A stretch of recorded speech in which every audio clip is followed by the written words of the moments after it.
This episode of the Geriatrics podcast is CME eligible. To claim credit, please go to the CME tab on geripal.org. Welcome to the Geriatrics podcast. This is Eric Wadera. This is Alex Smith. And Alex, who do we have with us today? We are delighted to welcome Josh Lakin, who's a palliative care doctor at Dana-Farber Cancer Institute and Brigham and Women's Hospital, former fellow from here at UCSF. And I saw that he actually wrote a post on Geriatrics back in 2013 when he was a fellow, but this is the first time on the podcast. Josh, welcome to the podcast. What was the post on? Something about DNR or code status? Yeah, something like that. Back in the day. We're delighted also to welcome Sam Gelfand, who is a dual certified nephrologist and palliative care doctor, also at the Dana-Farber Cancer Institute and Brigham and Women's Hospital. Sam, welcome to the Geriatrics podcast. Thank you so much for having us. And Kate Sciacca, who's a palliative care nurse practitioner at Dana-Farber Cancer Institute and Brigham and Women's Hospital. Kate, welcome to Geriatrics. Thank you. Thank you. So we got a lot to talk about today about palliative nephrology or KidneyPal. But before we do, we always ask for a song request. Sam, do you have the song request? Yes. On behalf of the group, we would love to hear Down Under by Men at Work. Can I ask, why did you choose this song? Well, a lot of what we do in kidney palliative care derives from, I'd say, the worldwide pioneers in this kind of medicine at St. George Hospital in Sydney, where Kate and I both got to rotate when we were still fellows. Oh, nice. Shout out to our Australian colleagues. Alex?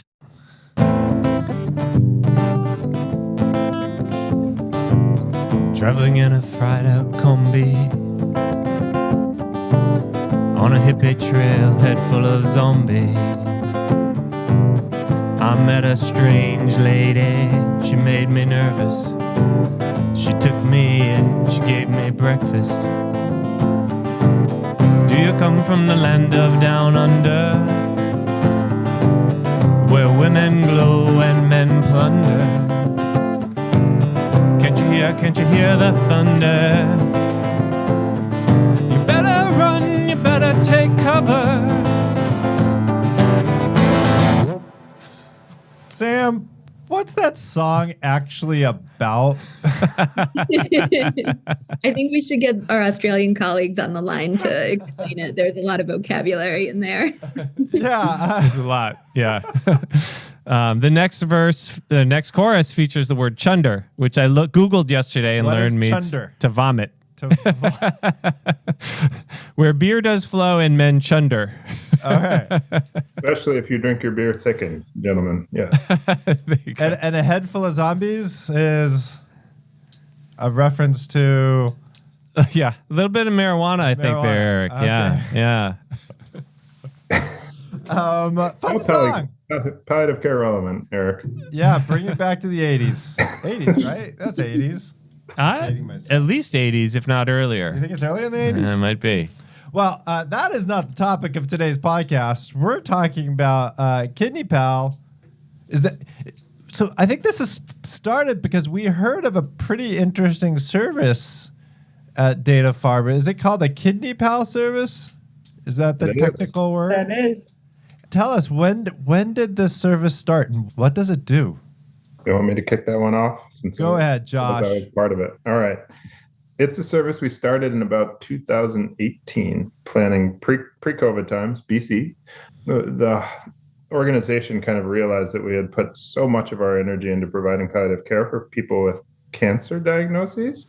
We were leaving, I think, like many places, we're leaving some of the other groups underserved, notably. And so there's an institutional strategic planning process to figure out how to do something differently. How do we get palliative care to other populations? And as a subspecialized institution, the Brigham identified a few areas where we could really lean into to do a better job getting palliative care to people. And one of those places was nephrology. The nephrologists and all the staff that worked there were hungry to have a palliative care team come and join them. So we did some work building an embedded service for patients with kidney disease kind of within the nephrology division at the Brigham and staffed it. We were very lucky to get a full interprofessional, not quite full, but an interprofessional palliative care team dedicated to providing specialty palliative care for people with kidney disease. And we built it out from there, which is all types of kidney disease? All types of kidney disease. Any degree? Any degree, any stage, any type.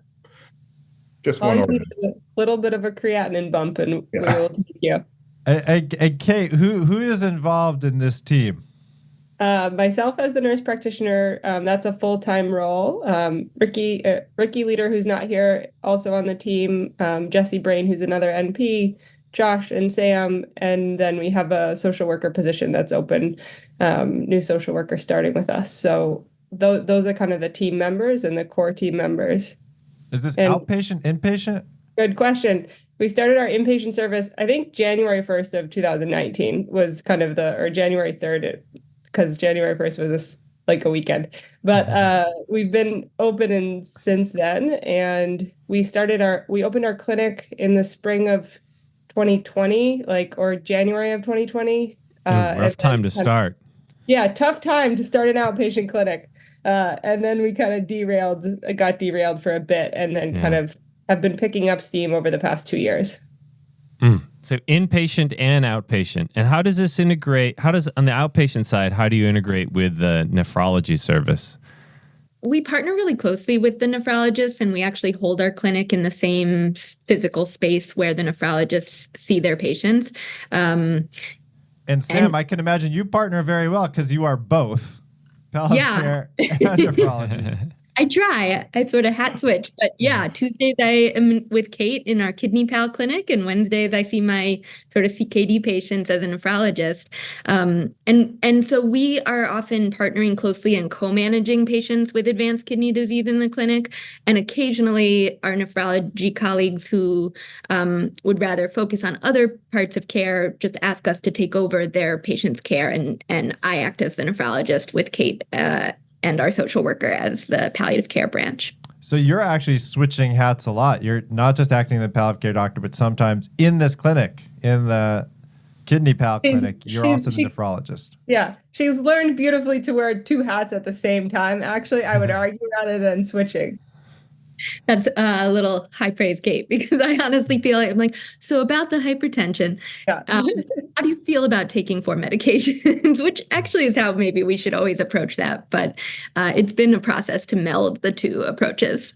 Mm-hmm. And real quickly about the patient population, are most of these people like the dialysis area time, or is it before that, or is it after that? They're already on dialysis, and that's where your team is getting involved? I mean, I think it speaks to where our whole entire program first started. Back in 2019, we started with just patients who were on chronic hemodialysis, because they had a weekly IDT meeting, and they had already kind of established an IDT structure for that group of patients. And then we did something really cool over the whole entire origins of our program, which is just went where the needs were.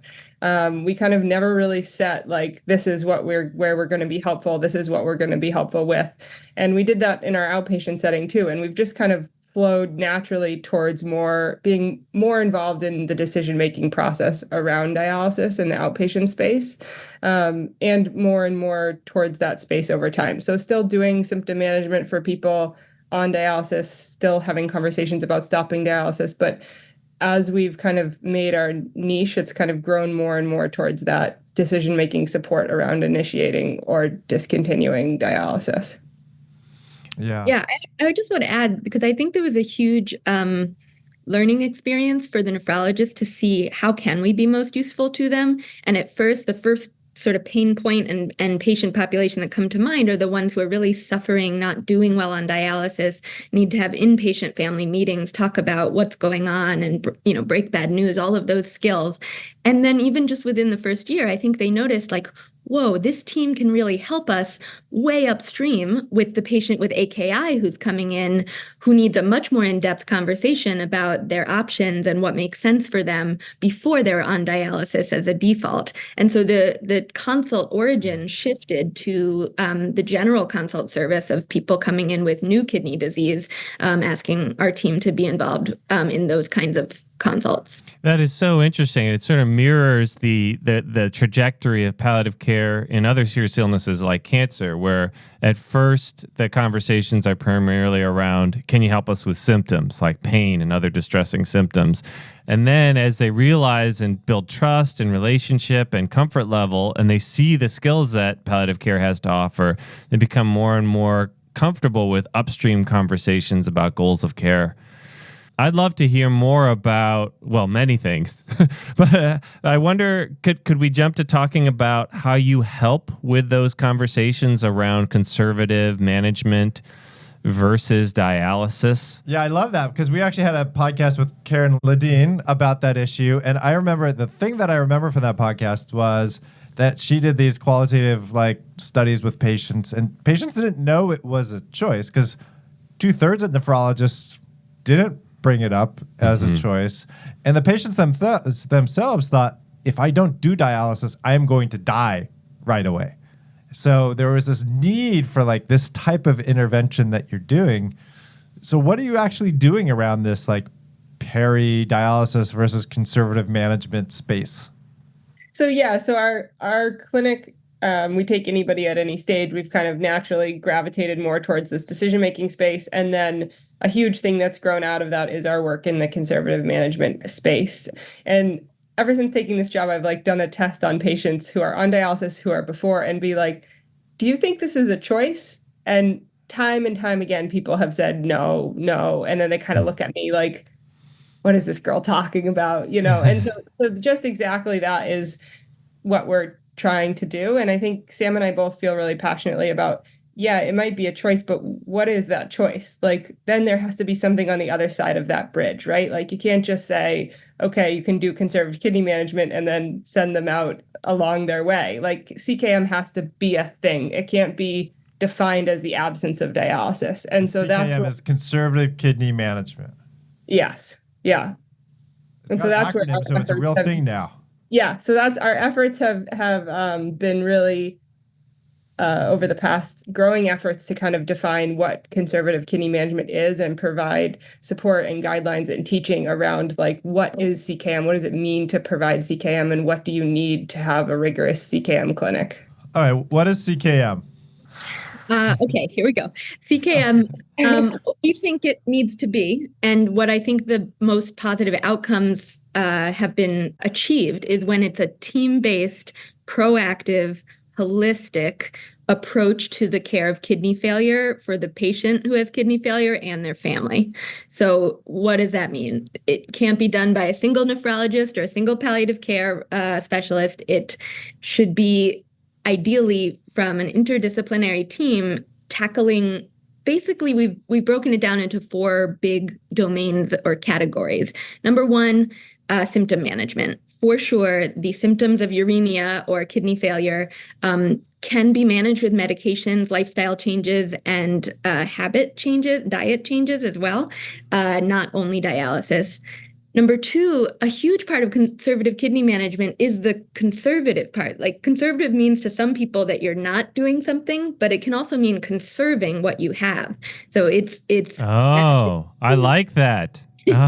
Some people say preservative. The idea is that it's really a continuation of conventional CKD care with RAS blockade and SGLT2s and anything that we know might actually extend the shelf life of the kidneys that you have. But in CKM, we think of it very much as a customized, what makes sense for the individual in front of us. How long do they have to benefit from certain medications? Is this a benefit that accrues over 10 years or is it over 6 months? And sort of being very picky about how long we let med lists get and how often we take labs and all of that as part of the CKD management bucket. And then the 2 other buckets that I think are essential are the psychosocial support piece and the advanced care planning piece, which is really for conservative kidney management to not turn into a 1 a.m. starting dialysis in the emergency room picture. Yeah. You really need to talk about it. You need to talk about what the expected sort of course of things is likely to be, what an action plan is going to be during the, setbacks, and all of the things that maybe aren't spoken about too much in typical nephrology practice. We focus a lot on those in our conservative kidney management discussions. I'm just thinking back to our Gretchen Schwarze podcast about when we're thinking about surgical interventions, there's fundamentally 4 things that surgery does. It makes you live longer, makes you feel better, makes you more functional, or get a diagnosis. So in this case, like this decision around dialysis, like those 3 things, feel better, more functional, live longer. When you think about this type of conservative kidney management versus let's get them into dialysis, John Oliver would say, let's get DaVita some money.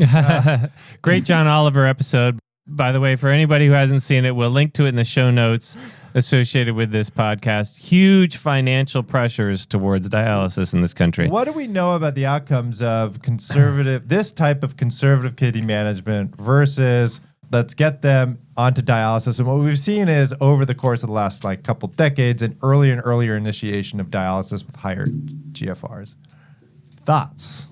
Yeah, definitely. I think you just nailed it, because people overestimate their survival with dialysis and underestimate survival with conservative management. And then Kate and I always like to say it's rarely about survival. Like it's if you ask people what really matters to them most, if time is uncertain, talking about what life can look like with one versus the other is where we spend a lot of our time.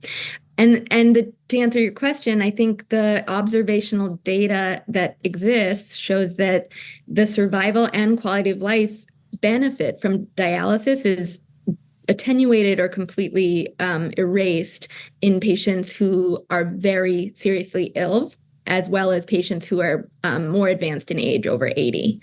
So that alone can't tell us whether dialysis or conservative management is the right answer, but it's certainly the starting point.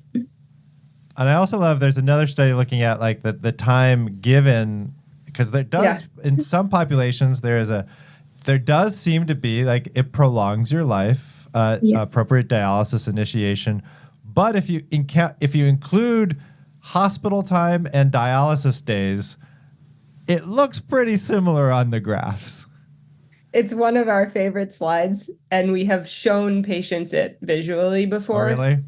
And we have whenever we talk about CKM, one of the first things I say is this is a treatment that may not, depending on kind of who I'm talking to, what their comorbidities are, I say this may not extend your life as long as dialysis, but it may give you the same amount of time at home, out of the hospital, out of a medical facility. And so we address that right at the start of when we talk about conservative kidney management.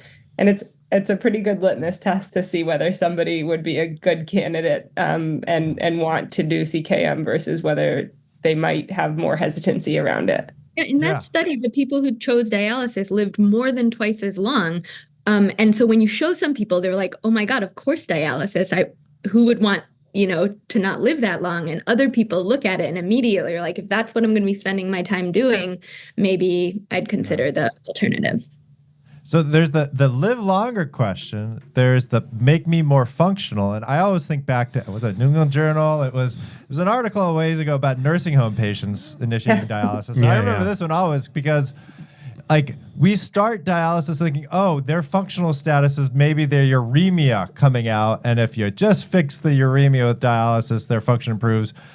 But nobody improved on dialysis in this population as far as their function. Small groups stayed the same. Most people either died or had a decrease in function after dialysis. Yeah, Manju Karula's study. Yeah, how do you talk about function and prognostication around function when you're thinking about conservative versus dialysis decisions?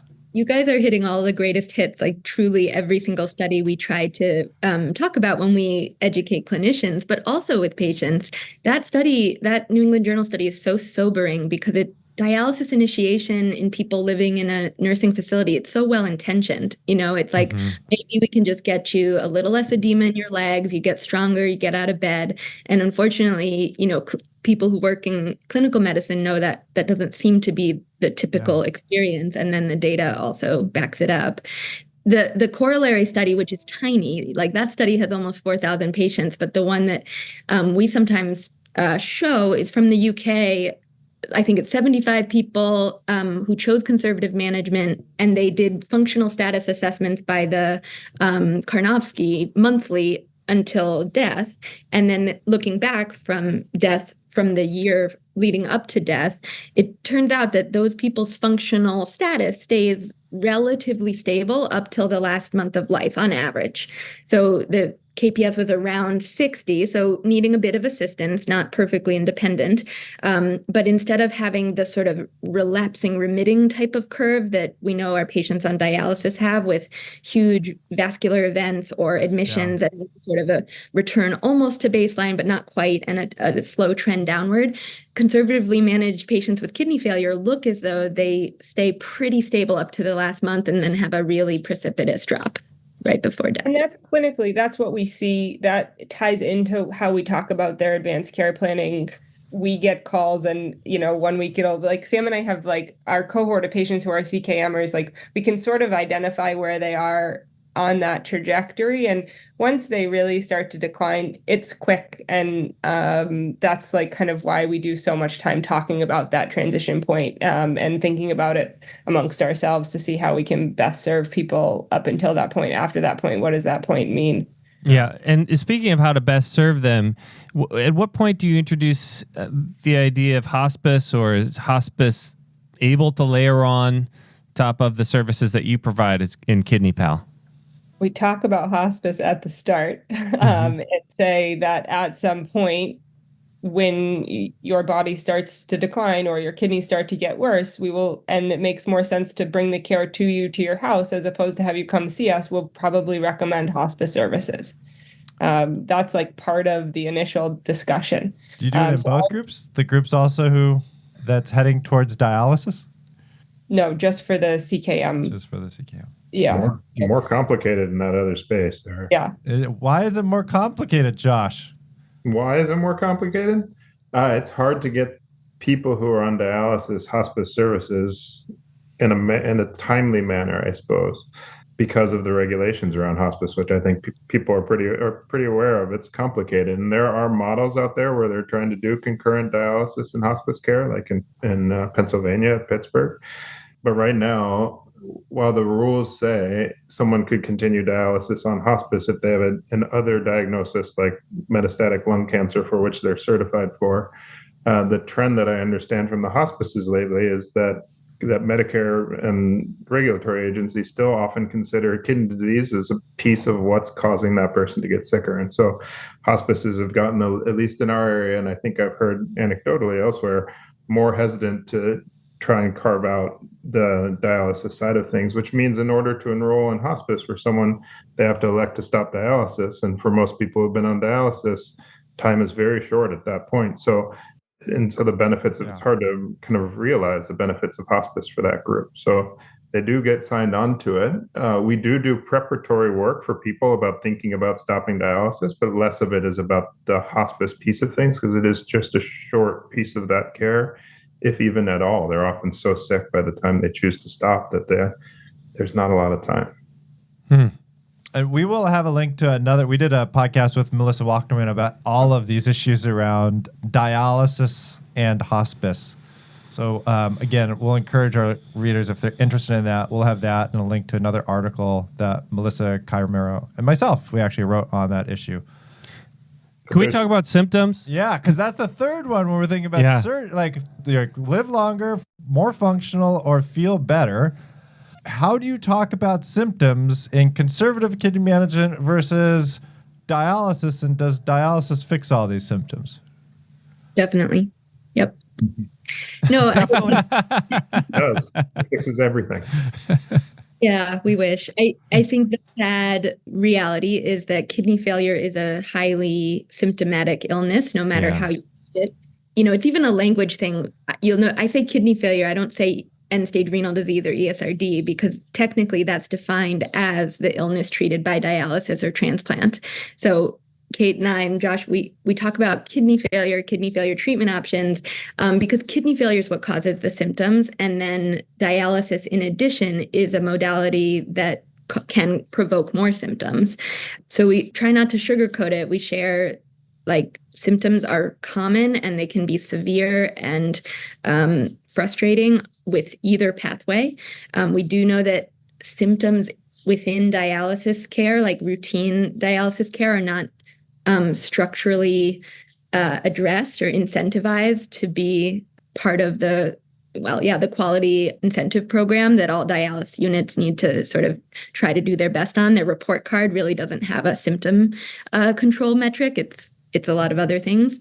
So there are some worries that symptoms are under reported and undertreated in the dialysis population. Up front, when people are deciding on dialysis versus conservative management, we try to emphasize that that's a huge part of how we partner with patients and families, is that kidney failure is likely to cause you some problems, and we have ways to help you with those. Nephrologists specifically, and when I was a nephrology fellow, we don't get a lot of education on non-dialysis forms of treatment for uremic symptoms. So we sort of have a boilerplate of tell us your symptoms and we will go from there. So many times symptoms come in clusters. So we spend a lot of time sort of trying to get a whole sense of what the person's going through. And I'd love to hear about like how you address very common symptoms in both, but real like big picture, how do they compare for those who get dialysis versus those who get conservative kidney management? Are the symptoms roughly about the same? Is it more for those who do conservative kidney management? Or like, are some symptoms worse, like dyspnea? Yeah. So the number of symptoms is roughly the same. 4 to 5 severe symptoms is the average. In both groups. Which symptoms are most prominent seem a little bit different. Fatigue is the number 1 most common symptom in all patients with kidney failure. Pain is the number 2 most common symptom. After that, patients on dialysis tend to experience things more like anxiety and muscle cramping from fluid shifts. Sometimes restless legs are worse there too, whereas patients with being treated with conservative management tend to report more nausea, more pruritus. Kate, what else? Any other trends that you've noticed in our cohort? No, I think that's right, Tim. Yeah. Okay. Let me. Can we jump in? You want to? Individual ones. Yeah. How Let's you talk think about each of those. that then, from a perspective of KidneyPal. I'm going to start off with fatigue. For fatigue, what do you do? Just more dialysis? Or in conservative management, what do you do? Well, what's the fatigue from? I think we do, it's a joke, but I think we do really try, oftentimes in conservative kidney management, folks are having day-night reversal. So they're up a lot at night, sleep a lot in the day. So we try to say, okay, can we help them sleep at night? We use a lot of low-dose mirtazapine for sleep anxiety and appetite. And so we try to really target whatever is driving the fatigue. Yeah. Is there a role for, because when I think about fatigue too, like in cancer patients, the more evidence we have around the importance of physical therapy, rehab, actually moving and getting up helps with fatigue. Do we have any around similar data around dialysis, or is it just not there yet? Well, there's that one study you always share, Sam, where they have people in the dialysis units with the little exercise bikes. Yeah. So that was in the dialysis world, but yes. Intradialytic exercise. Because that's the problem, right? You're sitting 3 times a week in this dialysis unit, and then you feel bad, in the afternoon after your morning session, so you're lying in bed. No, exactly. It's really cool, the units that offer this, that you can do stationary bike with your legs, you can do weights with your non-access arm. And I've seen photos of patients even who have amputations and prosthetics doing it. The data for that is, at least the data that I'm familiar with, is mostly about anxiety and depression scores.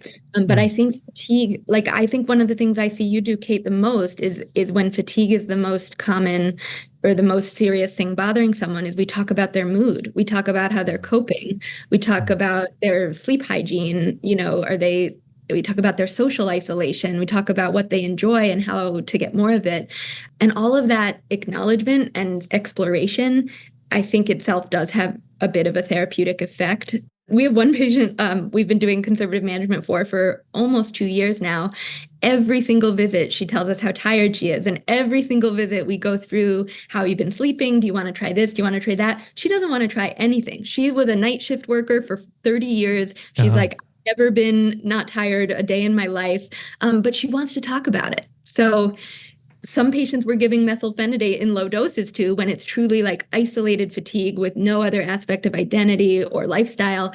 And other patients we're just talking through it and acknowledging it and trying to help brainstorm like what, if anything, could, make it better for them. That's great. I love that holistic approach to treating fatigue. Such a hard symptom to treat, probably the hardest symptom maybe in, across disease categories. Also very difficult in cancer and heart failure, et cetera. And agree with your holistic approach. Can we move on to pain? Any tips, pearls? And what's the pain from? Yeah, because most people wouldn't have guessed, right? I think, that pain was number 2 after fatigue. Most people would have guessed fatigue number 1. Maybe itching comes after that. Yeah, that's what I would have thought. Dyspnea, shortness of breath. Yeah, interesting. Tell us about the pain. Okay. Yeah, no, pain is so common, and neuropathy, I'd say, is the most common pain syndrome. I love that the initial question that we should always be, what is it from? Because small fiber neuropathy does respond to certain medications, but radiculopathy does not. So we try to always get a sense of like, what do we know about what your pain's from? How much are you willing to go through to get a diagnosis of what the pain is from? And then when it comes down to it, how is the pain affecting your function? What are some functional goals that you would have if pain wasn't limiting you so much? And pearls wise, when it comes down to medications, before we get to opioids, I actually think NSAIDs are really underused. I'm going to be like come after by the NSAID police, but NSAIDs are underused in patients with kidney failure for good, understandable reason, for historical reasons, as well as like they have so many risk factors for complications. But particularly in patients who are already anuric on dialysis, you don't have to spare the kidneys anymore. You don't have to spare the kidneys. You're not trying to preserve 200 cc's of urine a day, which I actually think does have a prognostic benefit for patients who are still oliguric. Yeah. But if you're anuric and you've got inflammatory, musculoskeletal pain, judicious use of NSAIDs is essential. And I just want to highlight one key point here is just because they have primary thing you're thinking about is the kidneys and KidneyPal, they often have multimorbidity. They have arthritis. They have all these other sources. Often have vascular disease. Vascular disease. Yeah. No, exactly.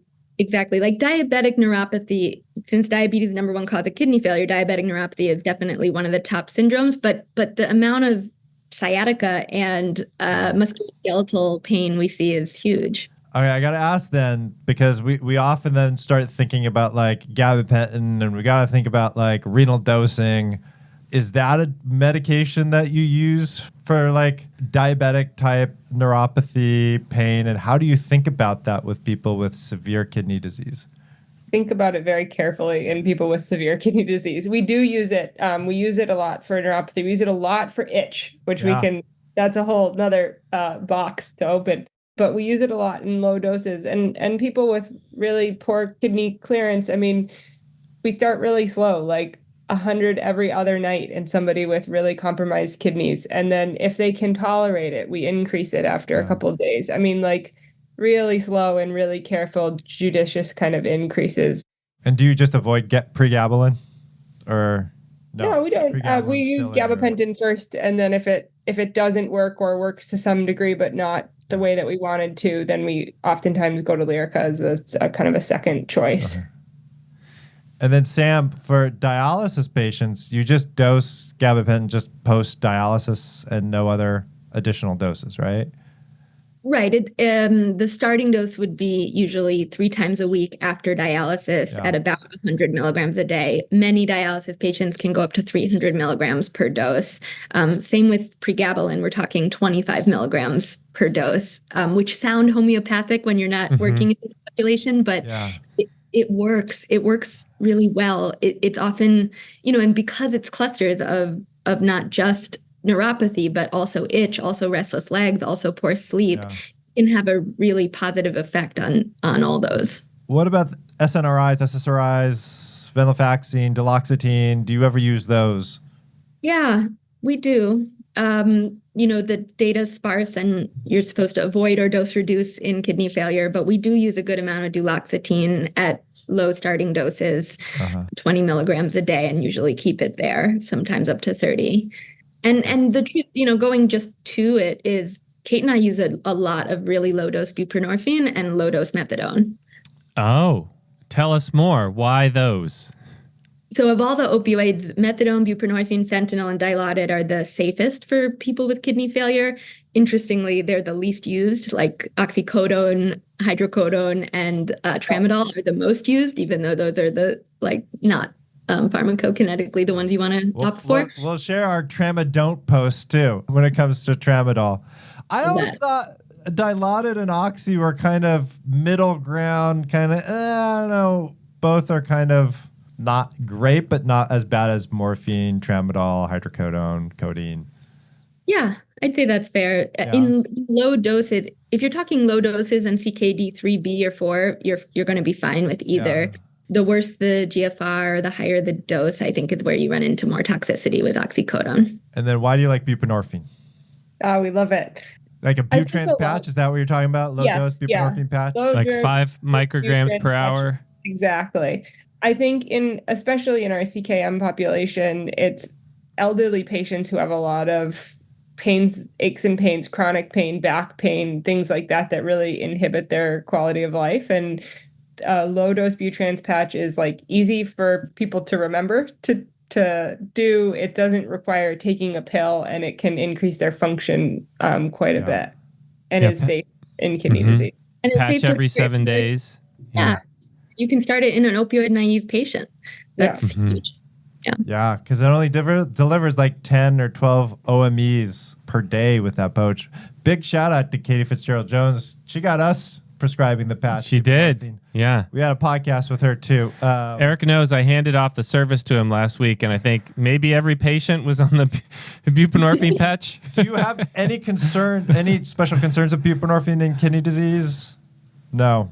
I mean, the only one we run into is if the pain is going to be severe enough that you're going to hit a ceiling effect, right? So when we see people, the patch technically maxes out for FDA at 20, so then you got to switch to either some other formulation of buprenorphine or switch to something else. Methadone, thoughts on that? Yeah, we use methadone a good amount, and we start at usually like truly 1 milligram twice a day. Yeah. And we go up from there. But the number of people in their 80s with back pain who have a GFR of 16 who really only need that much, it's not small. Like we get a lot of bang for our buck with that much, and they don't tend to experience as much constipation or sedation. What pushes you towards methadone instead of buprenorphine patch? Oftentimes, especially dialysis patients too, the vascular pain will go towards the methadone. And we use that. That's kind of our go-to vascular pain medication. What pushes us, ease of use a lot of times is what pushes us. I mean, if you have an 89-year-old person who's frail and at home, it's like the butrans patch is like going to be so much easier for them than measure this liquid methadone into this syringe 3 times a day, like those kinds of things. And I think we offer methadone when, like you guys mentioned, in the inpatient setting, particularly if you commit to a butrans patch, you don't know for 7 days, it takes several days to get to steady state. Yeah. So if you have a more dynamic situation or something you want to be able to titrate a little bit faster, I might opt for methadone over. Which also takes a while to reach a steady state too. Absolutely. Absolutely. But you can continue to go up on the dose versus like a buprenorphine patch, maybe not. Yeah. Okay, because we're talking about pain, which is very related to dyspnea. How do you think about dyspnea? We're going to do more lightning now because we got only a couple minutes left. How do you think about dyspnea management? Dyspnea management, so it's like all these symptoms, we haven't said it out loud, is I always think in 2 buckets. 1, the sort of underlying disease management piece, and then 2, target the actual symptom. I don't care what it's coming from. So if dyspnea is coming from volume overload in a sort of person with heart disease, kidney disease, I'm leaning hard on diuretics and sort of daily weights, sliding scale. That has been really effective for a lot of our conservative management patients. If it's not effective, or if the dyspnea is coming from another, non-volume mediated thing, we use the same opioids we just discussed for low dose dyspnea or for low degree dyspnea. Yeah. How about itching? Benadryl, always Benadryl. No, That's not a joke for our That is a listeners. Yeah, All right, don't reach for the Benadryl first. This is like what you taught me about colace when I was in Yeah, we're going to turn off Josh's microphone right now. Tramadol and Benadryl. Yeah, Tramadol and Benadryl for everyone. Kate! Yes. Well, what do you do for itching? Not a Benadryl. Gaba, tell me why. Oh, Sam knows why. Sam, why gabapentin? Because they told us to in Australia. Yeah, that's what they do in Australia, number one. So we're going to do it. Number two, itch is a neuropathy. It's not actually histamine mediated for the most part in uremia.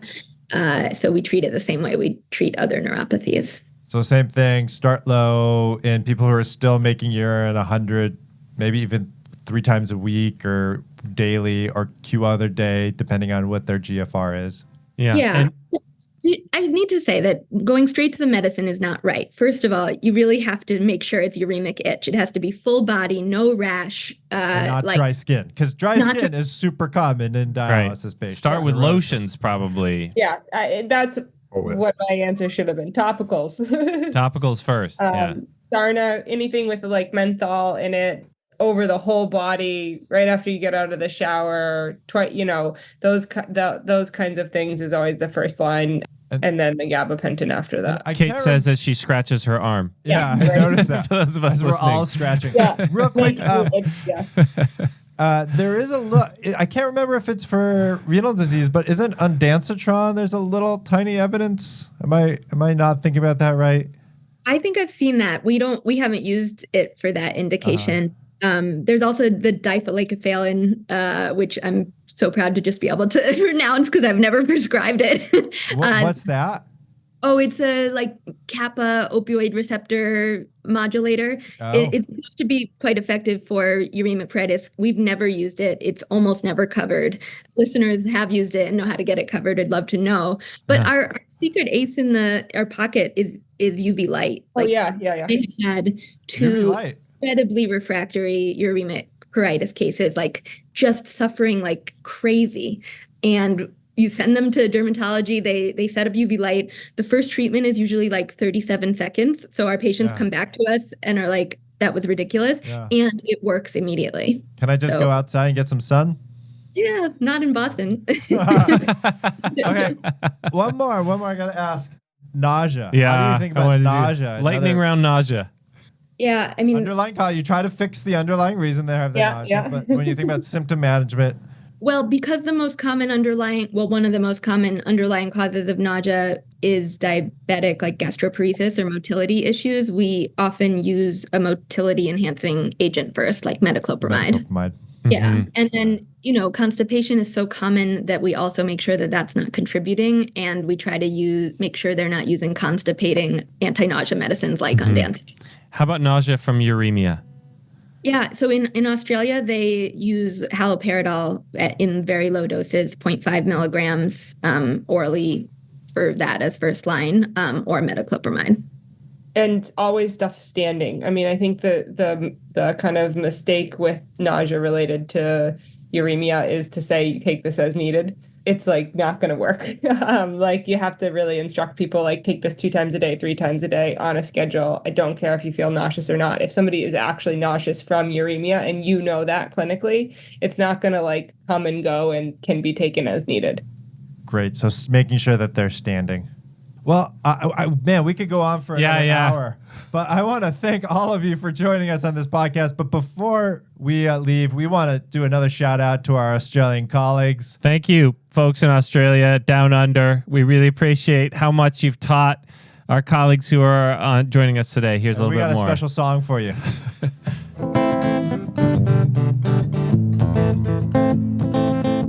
Buying bread from a man in Brussels. He was 6'4" and full of muscles. I said, do you speak my language? He just smiled and gave me a Vegemite sandwich. Disgusting. Do you come from the land of down under,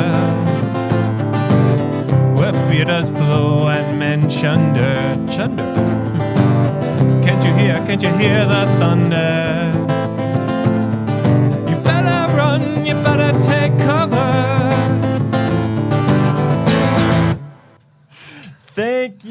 Josh, Sam, Kate, for joining us on this GeriPal podcast. That was fabulous. Thanks for you, having guys. Oh, so good to see you.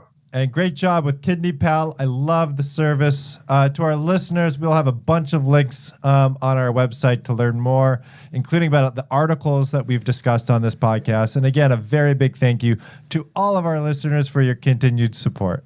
And we'd also like to thank our donors who've donated more than $250, including Nina Flanagan, Penelope Thompson, Lloyd Woolstat, Mark Wren, Carol Heyman, Bob Rixey, Patrick Lally, Matt Schuster, James Tulsky, Annie Hargadon, Jeffrey Galbraith, Daryl Owens, Meg Walhagen, Susan Nelson, Sharon Bragman, Harry Hahn, Jessica McFarland, Victoria Braun, Diane Meyer, Mike Steinman and Dorothy Richmond, Wendy Peltier, Kelly Strait, Craig China, Ron Saber, Rebecca Goldstein, and Elizabeth Chung.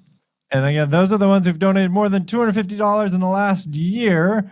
If you're interested in donating, click on the little donate button. Or if you just want to share our podcast on other podcasting platforms or Twitter or any other social media sites, that's good too. And if I mispronounced your name, please shoot me an email. I will correct it the next time we record one of these. Thank you.